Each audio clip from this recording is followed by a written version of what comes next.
네, 산산조각난 남북 공동연락사무소에 이어서 북한이 비무장지대 일대 일부 민경초소에 경계병력을 투입하는 정황이 포착됐습니다.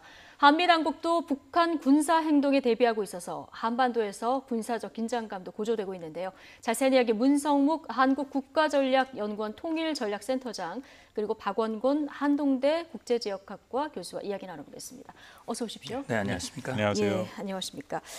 상상을 뛰어넘는 조치, 어제 노동신문에 이런 기사가 게재되긴 했습니다만은 어제도 오늘도 지금 공식 어떤 반응을 자제하고 있는 이런 상황이에요. 어떻게 보십니까?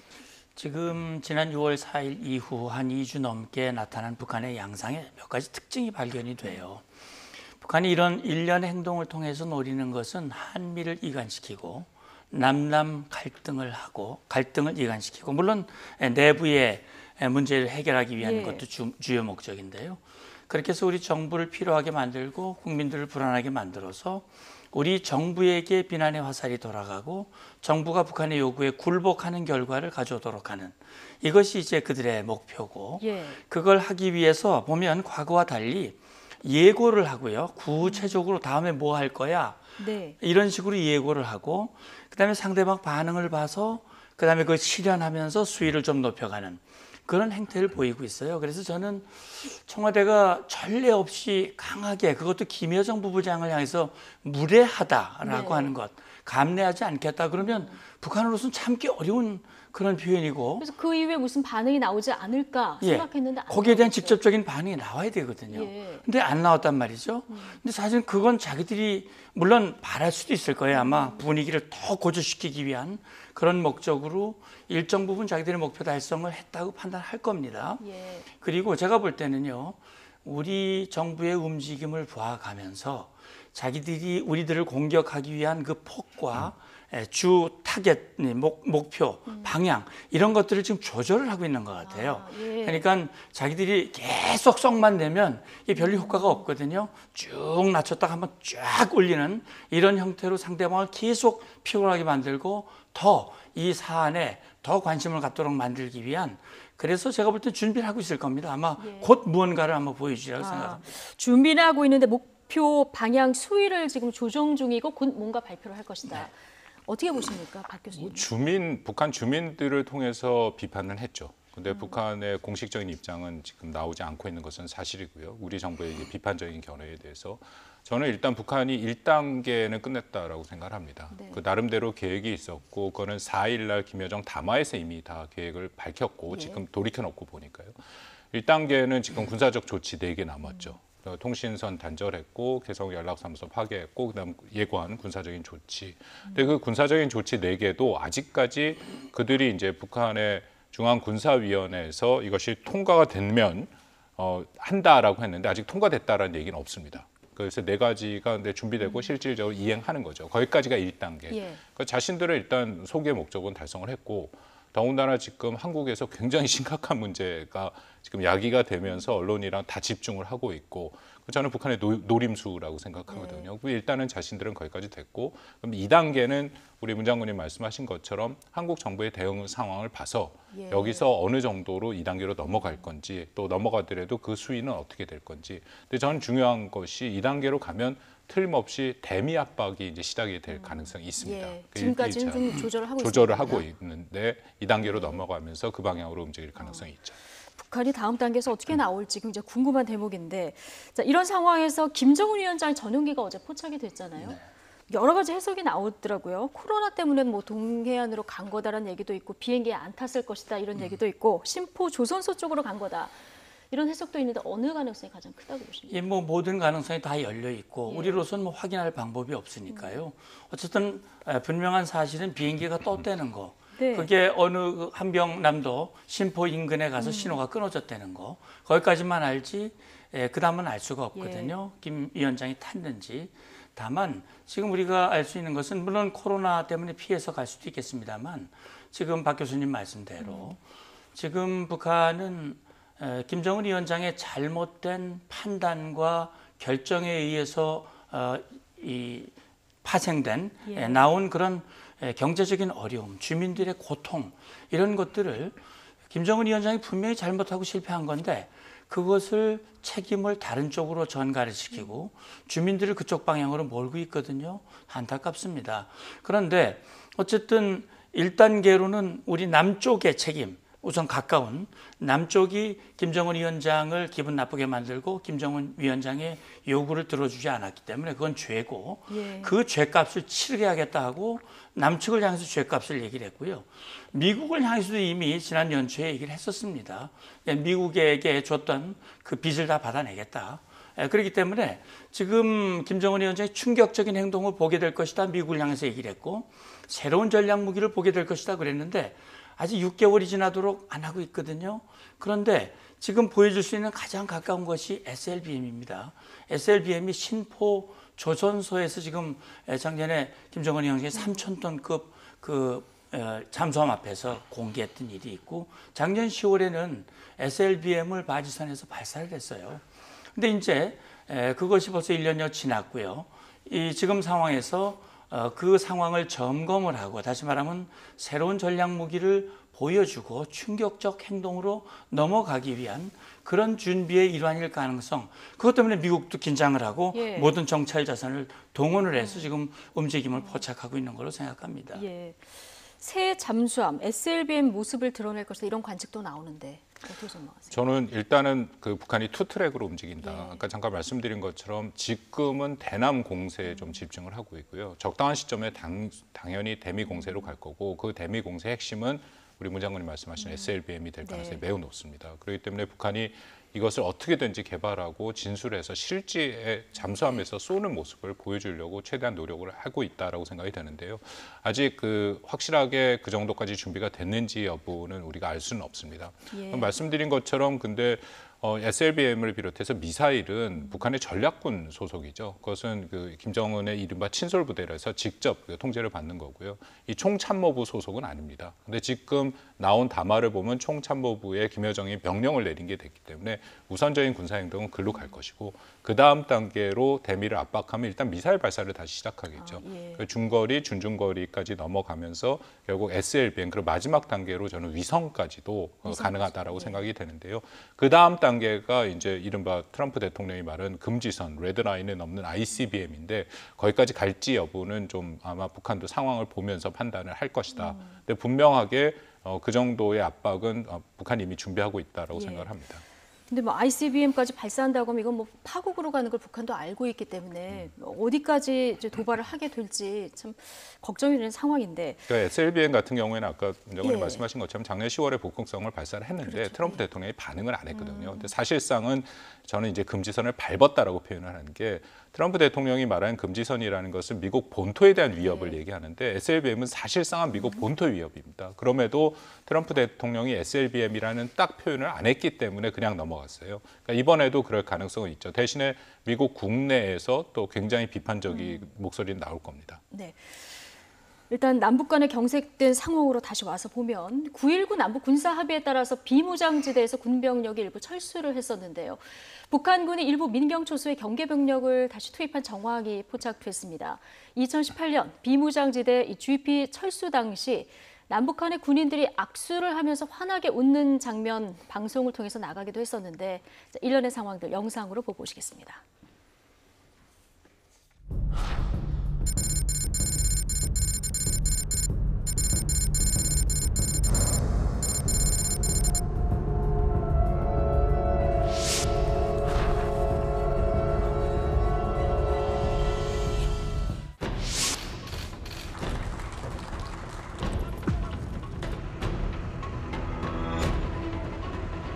중장비까지 동원해 GP 주요 시설물을 떼어냅니다.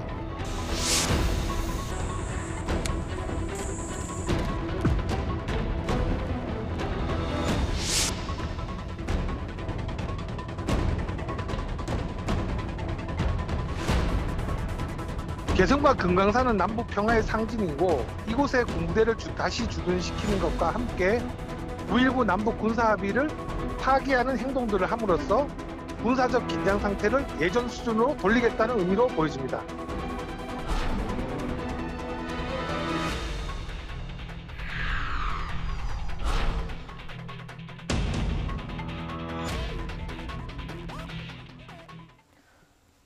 이렇게 보니까 시간을 좀 거꾸로 다시 돌리는 것 같아서 굉장히 안타까워요. 그럼요. 예. 사실 2년 전 남북 대화가 시작된 것은 문재인 정부가 출범한 건 2017년인데 그 이후로 문재인 정부가 출범한 후에도 김정은 위원장은 이 핵실험, 미사일 발사, 뭐 극도의 긴장을 고조시켰고 전쟁 직전까지 가는 상황을 연출했었어요.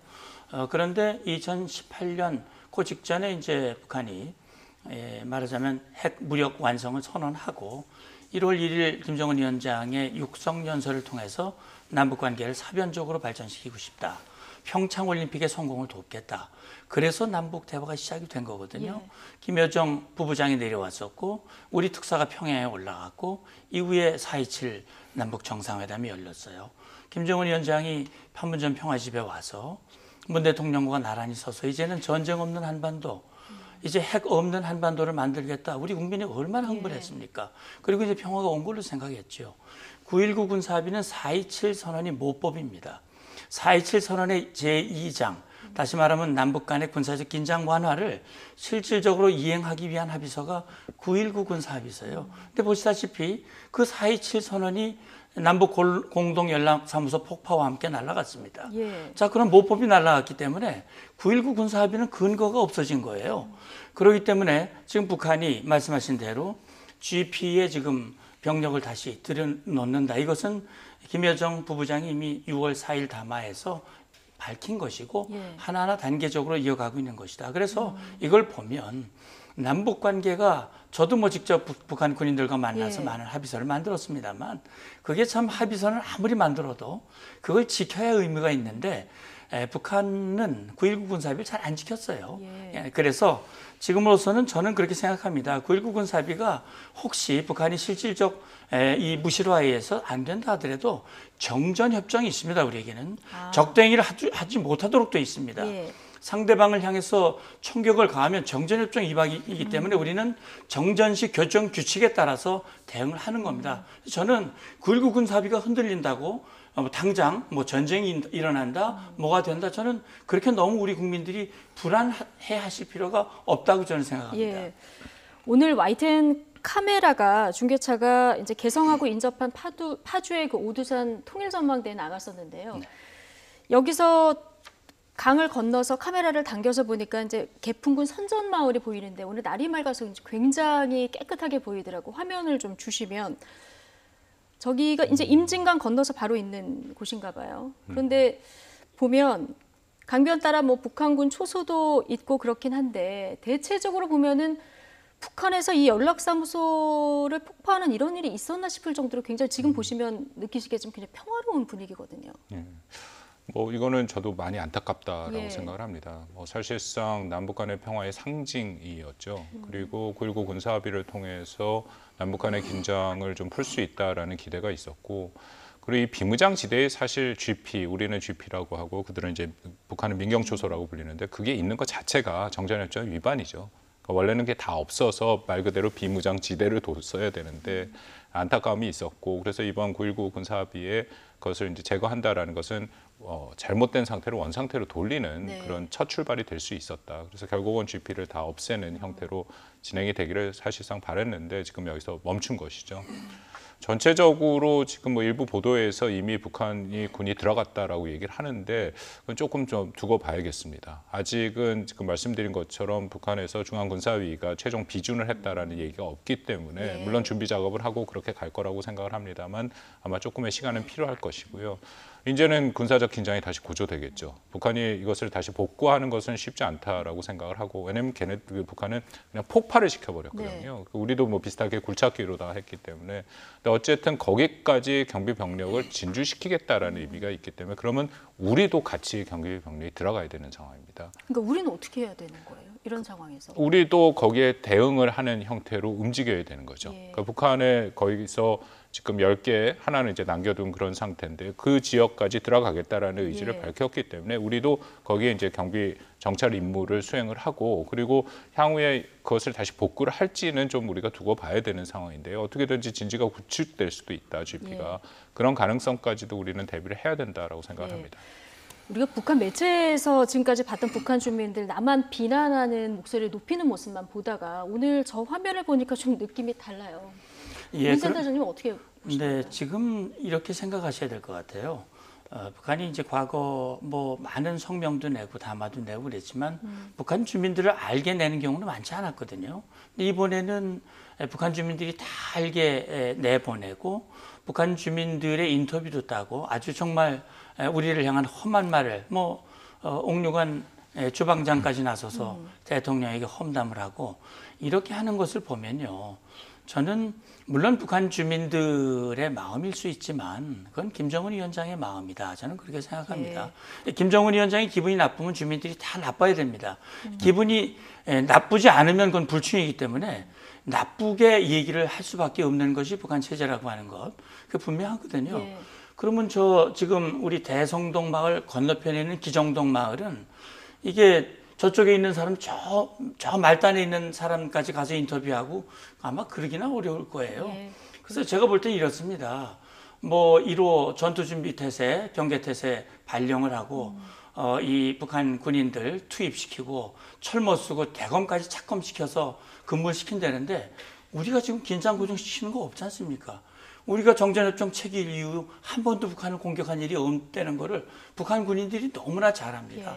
그러니까 김정은 위원장 필요에 따라서 우리 북한 군인들이 피곤하고 북한 주민들이 피곤한 겁니다. 경제적으로 어려운데 군중대회 동원되고 저렇게까지 피곤하게 하는 이런 상황, 이걸 우리는 좀 봐야 될 것 같습니다. 예, 저곳이 이제 개성공단하고 가까운 곳인데 개성공단 내에도 지금 북한군 50명에서 100명 정도가 포착이 된 이런 상황이거든요. 여기도 지금 예정된 절차대로 가고 있는 겁니다. 그렇죠. 그 총참모부가 예고한 그 첫 번째가 이제 개성공단과 금강산 그 비무장지대로 했던 그곳으로 다시 부대를 지금 집어넣겠다라고 얘기를 했는데요. 개성을 말씀을 드리면 지금 북한의 발표만 보면 원래 개성에 이제 북한군 2개 사단과 1개 여단이 있었습니다. 그 정도 있었죠. 예. 근데 이번에 발표에는 연대급 부대와 필요한 화력 부대, 이제 9분대라고 하는데 그 화력 9분대를 보낼 것이다라고 얘기를 합니다. 그래서 지금 기존에 있었던 그 화력 부대들이 들어가지 않을까 하는 것이 이제 기본적인 우리의 판단이고요. 그렇다면 170mm 자주포, 240mm부터 방사포 그 사거리가 이제 서울을 다 겨냥할 수 있는 그런 사거리의 화력 부대들이 들어간다라고 생각이 되고요. 근데 반면에 아직은 저는 북한이 개성에 대해서 미련은 남아 있다라고 생각을 합니다. 정말로 그것을 다 없애버린다라는 것은 물리적으로 굉장히 힘든 일이고요. 북한도 실익도 없고 그리고 2개 사단을 다 원래 상태대로 돌려서 집어넣는다라는 건 굉장히 많은 비용이 드는 일이고. 그렇기 때문에 약간은 지금 모습을 보이고 있다고 생각이 되고요. 특히 금강산은 더더욱 그렇습니다. 예. 그럼 김정은 위원장 들어서서 아주 중점 사업으로 그 관광 사업을 얘기했고 금강산은 원산 갈마랑 연결해갖고 끊임없이 우리한테도 금강산 관광에 대해서 참여하라는 얘기를 하고 있는 거거든요. 거기를 근데 다시 부대 그 군사 지지화한다는 것은 스스로가 얘기한 그런 관광 사업을 막는 거기 때문에 그러니까 전반적으로 아까 우리 문 센터장님 말씀하신 것처럼 북한의 지금 여러 가지 이 이른바 도발 형태는 보여주기식입니다. 그러니까 실질적으로 한국과 무슨 충돌을 물론 충돌까지 갈 가능성도 우리는 배제하지 않고 대비를 했지만 현재까지 나타난 것은 충돌보다는 보여주기식 무력 시위의 압박형이 지금까지는 진행이 되고 있다고 생각합니다. 박 교수님 말씀에 조금 보태면은 그런 겁니다. 자기들의 피해는 최소화하면서 상대방에게 주는 충격은 극대화하는 그런 형태의 도발이거든요. 그러니까 군사행동 예를 들어서 2010년에 있었던 천안함이라든지 또 연평도 포격 도발과 같은 그런 도발을 하게 되면 우리도 좌시하지 않거든요.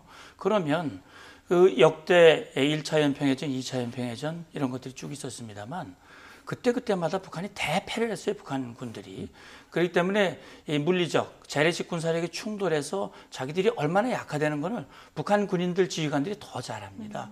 그렇기 때문에 이 총참모부 발표도 보면 개성공단을 요새화해서 우리를 타격하겠다는 게 아니라 방어 태세를 높이겠다 이렇게 얘기를 하고 있어요. 그래서 저는요.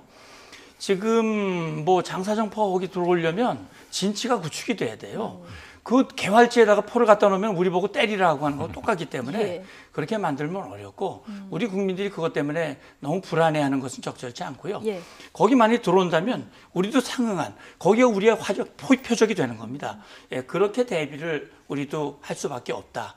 이런 말씀을 드리고 싶습니다. 예, 정경두 국방부 장관이 북한이 도발하면 좌고우면하지 않고 강력 대응하겠다 이런 입장을 천명한 이런 상황입니다.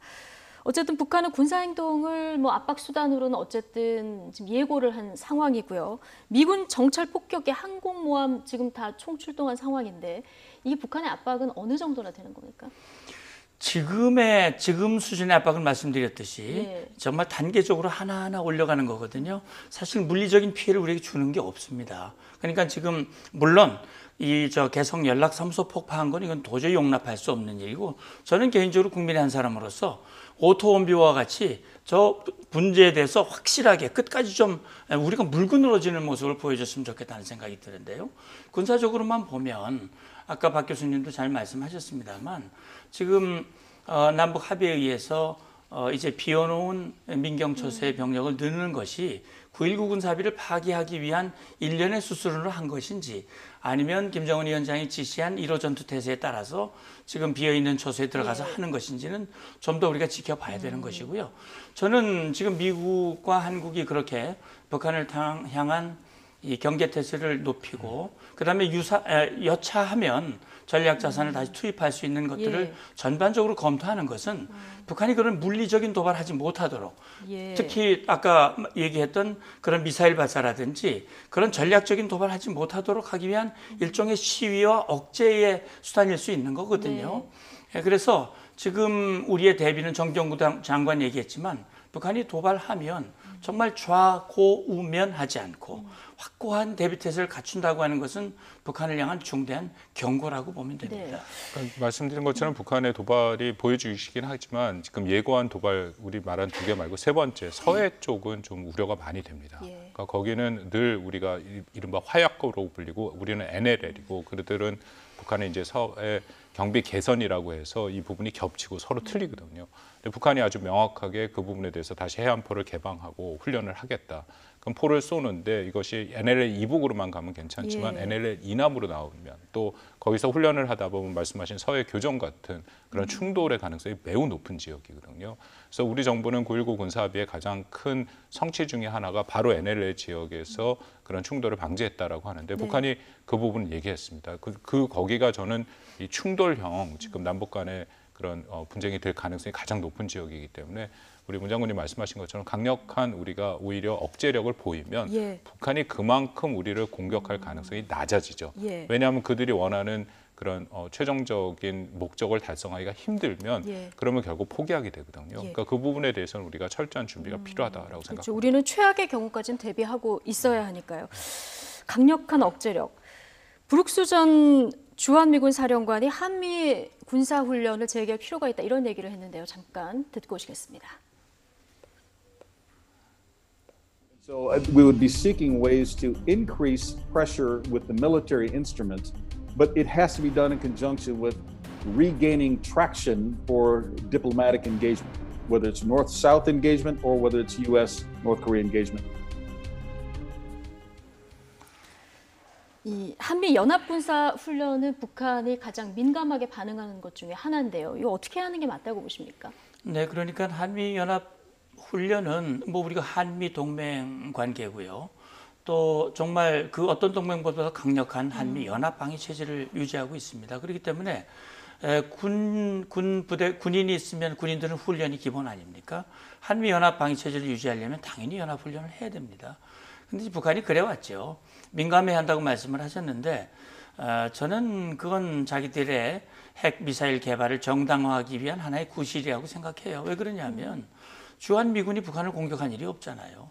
한미연합연습도 북한을 공격하기 위한 연습이 아닙니다. 기본적으로 한국과 미국은 방어입니다. 북한이 공격하지 못하도록 억제하는 것이고 혹시 공격을 하면 거기에 대한 확고한 방어, 필요하다면 반격. 이것이지 우리가 먼저 공격할 계획이 전혀 없습니다. 그런데 북한은 주한미군은 북침을 위해서 존재하고 있고 한미연합에서는 북침 핵전쟁 연습이다 이렇게 얘기하는데 거짓말이거든요. 자, 그렇기 때문에 그렇게 해서 자기들이 너무나 위험해서 핵을 개발했다고 얘기합니다. 자, 그러면 비핵화를 위해서 협상을 하면서 북한이 그렇게 위협을 느낀다면 그래, 한미연합에서 좀 줄이고 예. 한번 좀 중단해 줄게. 그래서 2018년 비핵화 협상, 북한 김정은 위원장이 비핵화의 의지를 밝히면서 협상이 시작이 됐잖아요. 물론 조건부 비핵화입니다. 그것만 설명해도 길겠습니다만 어쨌든 조건부 비핵화 그 의사를 내비치면서 트럼프 대통령이 북미 정상회담을 동의해서 싱가포르에서 만났고요. 그러니까 이 북한의 비핵화를 좀 견인해내기 위해서 북한이 민감하다고 주장하는 예. 민감하다고 주장하는 거를 좀 좀 줄였는데. 예, 줄인 거란 말이죠. 예. 근데 저는 그때 당시에 가장 우려했던 거 그겁니다. 북한의 노림수거든요. 자기는 핵 능력을 줄이지 않으면서 한미연합방의 능력은 줄이는. 결국은 핵 문제는 해결이 안 되고 오히려 북한의 핵 능력은 올라간 상태에서 한미연합 연습이 줄어들면서 연합방의 태세는 약화되고 이렇게 되면 가장 최악의 시나리오거든요. 예. 좀 그렇게 오고 있다는 거를 브룩스 전 한미연합 사령관이 우려를 하고 있는 겁니다. 그럼 지금 시점에서는 강력한 억제력을 위해서 연합훈련 다시 재개하는 것이 맞다. 북한이 비핵화에 대한 의지가 전혀 없고 오히려 더 강화하는 조치를 계속한다면 예. 우리는 줄여서는 안 되는 거죠. 지금 이 한미 훈련 재개에 대해서 검토할 필요가 있다. 네. 이렇게 의견을 주셨는데 근데 연합훈련은 복잡한 문제가 굉장히 복잡합니다. 이게 쉽게 풀리기가 트럼프 대통령은 어렵다. 또 비용 문제 들어서 별로 반기지 않고 바로 그 있습니다. 부분이죠. 예. 그러니까 지금 이 연합훈련이라는 것은 북한의 위협, 그러니까 말씀드린 이렇게 충돌형 위협이 가시화된다면 당연히 지금 재개를 해야 되고 전략자산도 투자를 해야 됩니다. 어저께 그 미국 국방부의 데이비드 헬비 그 국방부 인도 태평양 안보 차관보 대행이죠. 안타깝게도 굉장히 중요한 그 위치인데 계속 대행들로 움직이고 있어서 우리 입장에서는 여러 가지 힘든 것이 적지 않게 있는데요. 얘기를 했죠. 연합훈련의 가능성과 전략자산 전개. 당연히 필요하고 적정한 시점에서 재개를 해야 되는데 트럼프 대통령은 이걸 비용이랑 지금 계속 연결하고 예. 있지 않습니까? 지난 2018년 기억들 하시겠지만 싱가포르 그 정상회담 이후에도 비용 문제 때문에 이것은 매우 뭐 영어로 프로보카티브하다 막 그런 식으로 비판을 하면서 일방적으로 중단을 시켰고 지금 더군다나 방위 분담이 제대로 타결이 안 되고 있는데 이런 비용에 대해서 민감한 연합훈련과 전략자산을 트럼프 대통령이 결정할 것인지 그것도 예. 우려되는 부분이 있고요. 복잡하군요. 근데 우리 정부에서는 근데 또 하반기 연합훈련은 반드시 해야 전시작전권 예. 전환을 하는 지금 과정에 있기 때문에 그건 또 해야 되는 상황이거든요. 근데 이것이 지금 북한의 긴장 조성과 맞물려서 이거 이전과는 다른 역동으로 움직이는 것이 전반적인 대비태세 약화로 지금 연계되는 것 같아서 우려되는 점이 분명히 있습니다. 북한이 지금 이렇게 한번 판을 흔드는 건 사실 굉장히 어려워지고 있는 경제 문제 때문이다 이런 분석들이 많은데 어제 트럼프 행정부가 북한에 대해서 경제 제재 1년 더 연장하지 않았습니까? 네. 북한의 경제 상황은 지금 어느 정도 상황이라고 보면 됩니까? 굉장히 어렵죠. 예. 우선 가장 어려운 것은 물론 북한 경제의 취약성이 있기 때문에 그렇기도 하지만은 결국은 김정은 위원장의 무리한 핵미사일 개발 예. 이것 때문에 2016년 이전에는 북한을 향한 제재가 있긴 있었지만 그거는 무기 자체에 대한 제재였었고 솜방망이 제재였습니다. 그러나 2016년 1년의 제재들은요. 이제 북한의 외화를 고갈시키기 위한 그런 제재가 본격적으로 들어간 겁니다. 2017년부터 본격 시작을 해서 지금 3년 가까이 됐거든요. 그렇기 때문에 북한에 들어가는 외화들이 이제 거의 끊기게 생긴 거예요. 예. 특히 북한 해외 근로자들이 중요한 외화 수입원이었는데 작년 연말부로 다 끊어졌습니다. 그리고 북한의 중요한 수출 다 중단됐죠. 거기에다가 코로나까지 겹쳤어요. 그래서 중국과의 교역도 어려운 겁니다. 그러니까 최근 김정은 위원장이 정치국 회의를 열어가지고 회의에서 다루었던 의제가 평양 시민의 경제 문제를 걱정하는 거예요. 예. 평양 시민은 북한 사회에서 가장 혜택받은 사람이고 가장 그래도 안정이 보장돼 있는 평양 시민의 경제 문제를 얘기할 정도면 이건 보통 어려운 일이 아니다. 예. 제가 볼 때는요. 그래서 김정은 위원장이 금년 1월 초에 정면 돌파전을 선언했어요. 정면 돌파전은 그겁니다. 미국과 한국에게 뭔가를 기대했는데 기대가 안 이루어졌다.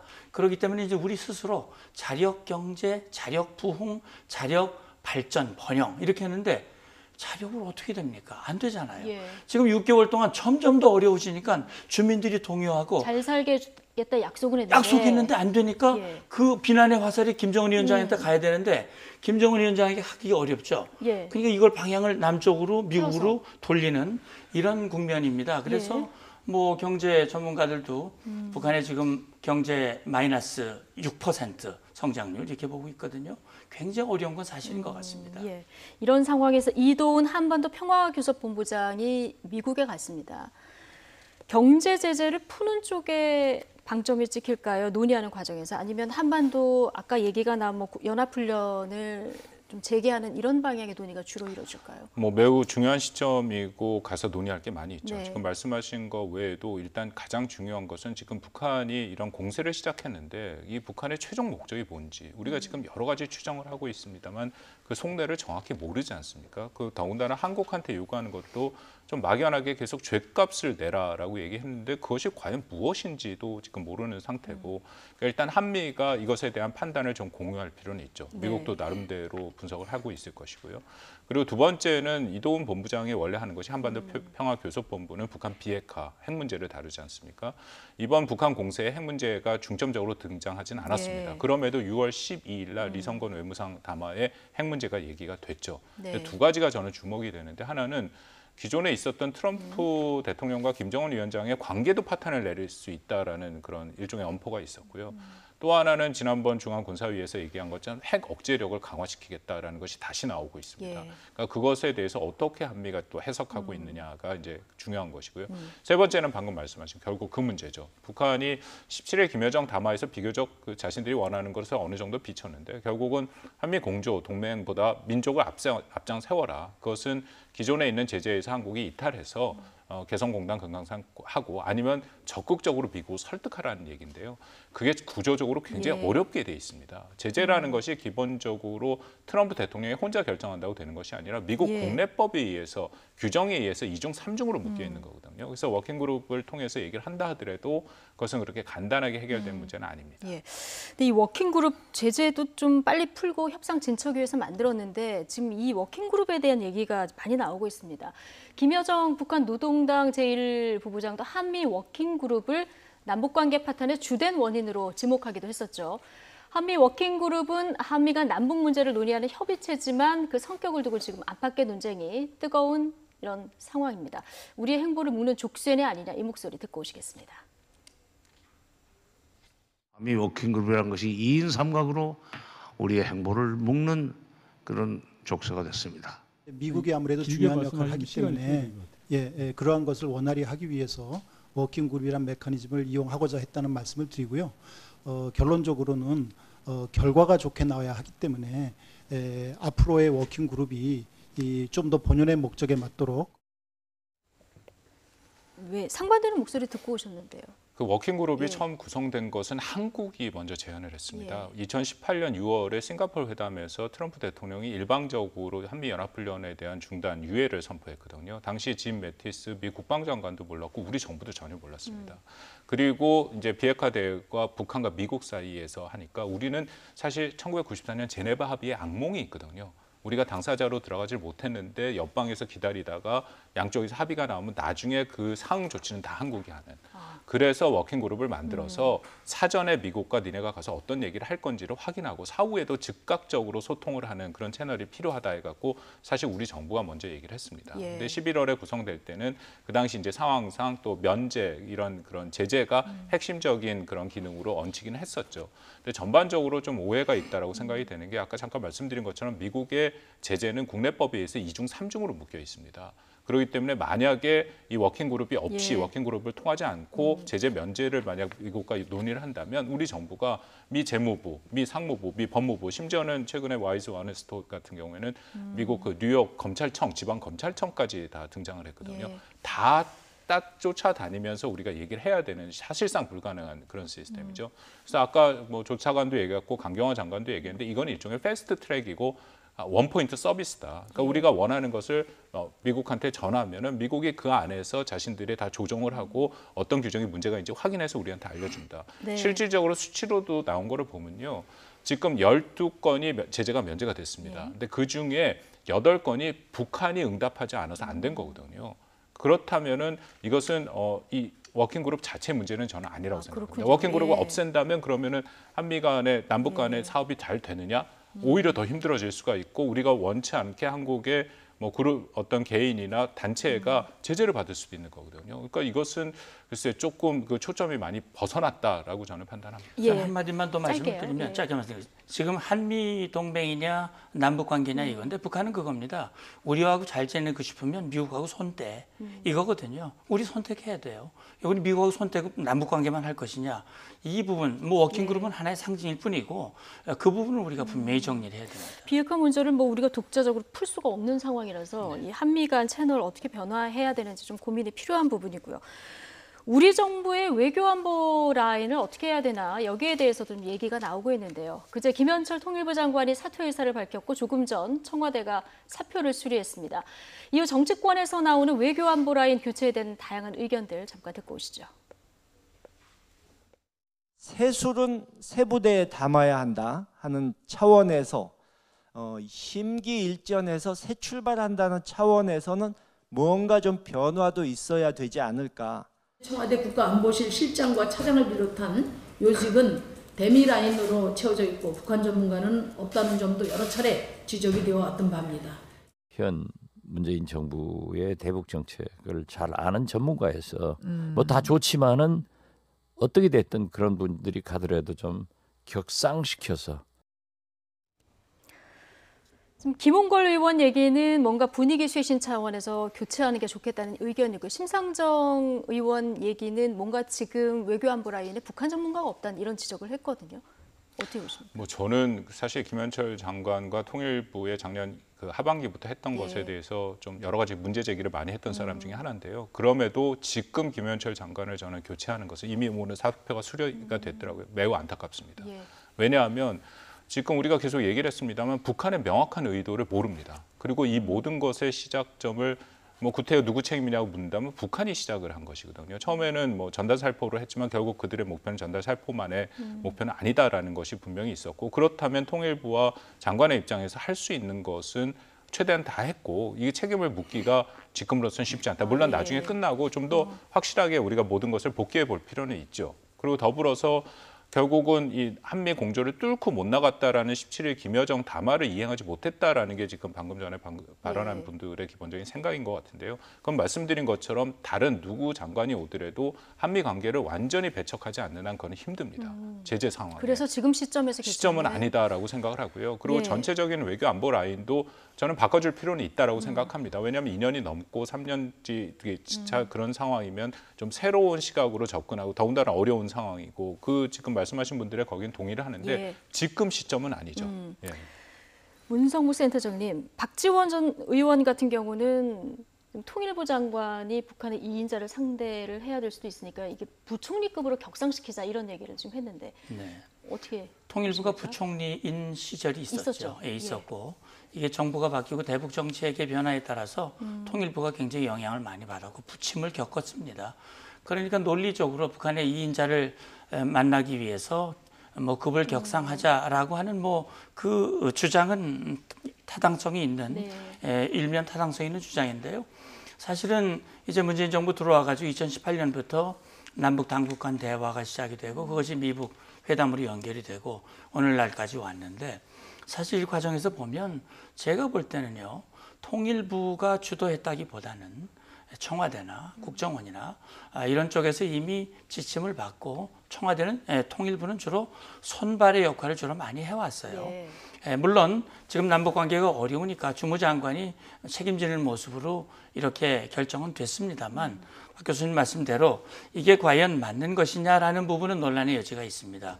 그러니까 지금 2년 동안 했는데 오늘날과 같은 이런 상황이 발생을 했다면 결국은 이제까지 그걸 주도해온 사람들이 뭔가 잘못해온 측면이 있습니다. 근본 책임은 북한에게 있습니다만 그런 차원에서 전반적으로 재점검을 하고 이 정책에 맞게 새로운 정책에 맞게 새로운 인물들을 이 교체를 해서 새로운 방향으로 이끌어가는 것 이것도 저는 남북관계 발전이나 핵 문제 해결이라든지 필요하다는 그런 생각이 듭니다. 자, 남은 시간 동안 이 부분 짧게 짚어보겠습니다. 존 볼턴 전 백악관 국가안보보좌관이 이제 회고록 출간을 앞두고 있는 이런 상황입니다. 트럼프 대통령에 대해서 강력하게 비판을 했는데 뭐 여러 가지 얘기가 있습니다만은 김정은 위원장에게 낚여서 미국의 비핵화 전략이 제대로 반영되지 못했다 이런 얘기를 했거든요. 볼턴의 그렇습니다. 진단은 어떻게 보십니까? 일단 볼턴 전 보좌관이죠. 예. 보좌관의 말이 맞겠죠. 예, 그리고 여러 가지 자료를 갖고 쓴 것이고 그러기 때문에 지금 트럼프 행정부 백악관에서는 굉장히 긴장하면서 배포 금지를 지금 이게 기밀을 유출하고 있다라는 예. 그 규정상의 문제를 지금 제기를 하고 있는데요. 내용이 완전히 공개되지는 않았습니다만 미국 언론에 그때 상당히 예. 자세하게 핵심 내용들은 다 나왔습니다. 그 중에 하나가 싱가포르의 그 북미 정상회담의 그 과정들, 그 이후에 뭐 심지어는 우리 문재인 대통령이랑 얘기를 했을 때 옆에서 기절할 뻔했다, 뭐 그런 얘기들이 나오는데요. 뭐 이것은 뭐 이미 많이 알려진 것입니다. 트럼프 대통령의 대외 정책의 가장 핵심은 일단 자신의 정치적인 이해가 반영되고 있다. 그리고 대외 정책의 이런 문제에 대한 전문성이 없다. 굉장히 즉흥적으로 결정을 한다. 그리고 참모들의 얘기를 듣지 않는다. 그리고 많이 그 사실의 자신의 정책을 뒤집는다. 예. 이제 그런 것들은 지난 3년 반 동안 우리가 실질적으로 외형적으로도 많이 봐왔는데요. 그 내면에서 과연 어떤 트럼프 대통령의 생각이 있느냐까지가 이제 볼턴 전 보좌관에 의해서 나타나니까 저는 이거는 트럼프 대통령한테 적지 않은 타격이 될 것이다라고 생각을 합니다. 예. 앞으로 대외 정책을 이어가는데도 굉장히 큰 부담이 되겠죠. 예. 볼턴 전 보좌관이 지적한 2018년 싱가포르 첫 북미 정상회담 당시 이때 모습은 어땠을까? 이 모습 잠깐 보고 오시겠습니다. I feel really great. We're going to have a great discussion, and I think tremendous success. They'll be tremendously successful, and it's my honor. And we will have a terrific relationship. I have no doubt. 여기까지 오는 길이 그게 쉬운 길은 아니에요. 우리한테는 우리 발목을 잡는 그 과거가 있고 또 그릇된 풍경과 관행들이 우리 때로는 우리 눈과 귀를 가리우기도 했는데 우리 모든 것을 이겨내고 이 자리까지 왔습니다. 지금 김정은 위원장 얘기에서 보면은 그릇된 편견과 관행들이 우리 눈과 귀를 뭐 가리기도 했었다. 그런데 우리가 여기까지 왔다. 당시에도 이 이야기를 이제 주목을 했었거든요. 네, 그렇습니다. 그러니까 볼턴 보좌관 얘기는 트럼프 대통령이 김정은에게 낚였다 그런 얘기를 했는데 트럼프 대통령은 김정은 위원장과의 만남 또 이 북한이 예를 들어서 핵실험장을 폭파하고 미사일 발사장을 해체하고 그다음에 핵실험도 안 하고 미사일 발사도 안 하고 또 유해도 보내주고 그다음에 뭡니까 억류했던 인원도 보내주고 그런 걸 본인의 치적으로 자랑을 했고요. 예. 그래서 대북 정책의 성과고 본인이 나서면 핵 문제 해결할 수 있다라고 장담을 했지만 된 게 하나도 없거든요.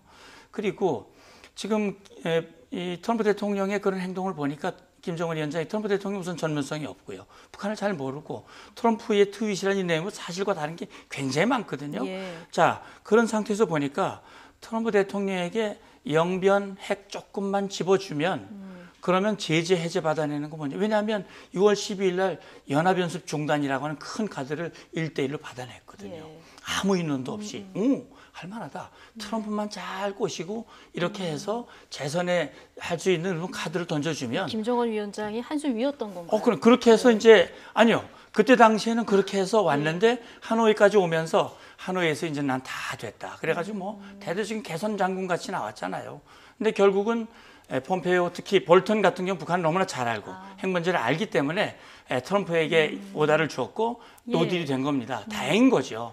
그런 점에서 봤을 때 저는 우리 박 교수님 말씀대로 볼턴의 주장에 더도 힘을 실습니다. 그렇군요. 싱가포르에서 뭔가 트럼프 대통령만 잘 구슬리면 될 줄 알았는데 그게 아니었던. 그래서 김정은 위원장이 오히려 지금 더 어떻게 보면 답답하고 화가 나 있을 수도 있는 이런 상황일 것 같은데 트럼프 대통령은 그럼 어떻게 얘기를 하고 있을까요? 북미 관계 교착 책임은 리비아 모델을 주장했던 볼턴의 책임이다. 이렇게 반박하고 있는데요. 볼턴 전 보좌관, 당시에도 계속해서 리비아 모델을 고집하기도 했었죠. 당시의 얘기 잠깐 듣고 오시죠. Yeah, I think that's what denuclearization means. And we have very much in mind the Libya model from 2003, 2004. There are obviously differences. The Libyan program was much smaller. But that was basically the agreement that we made. They agreed to it in 1992 with South Korea, and they've pledged similar things since then. Now, it's also the case that they've lied about it and broken their commitments. 네. 볼턴이 계속해서 리비아식 모델을 주장했기 때문에 비핵화 협상이 안 되는 거다. 트럼프 대통령은 이렇게 얘기하고 있고요. 얼마 전에 청와대 오찬에 참석했던 박지원 의원도 뭐 이런 비슷한 얘기를 했었거든요.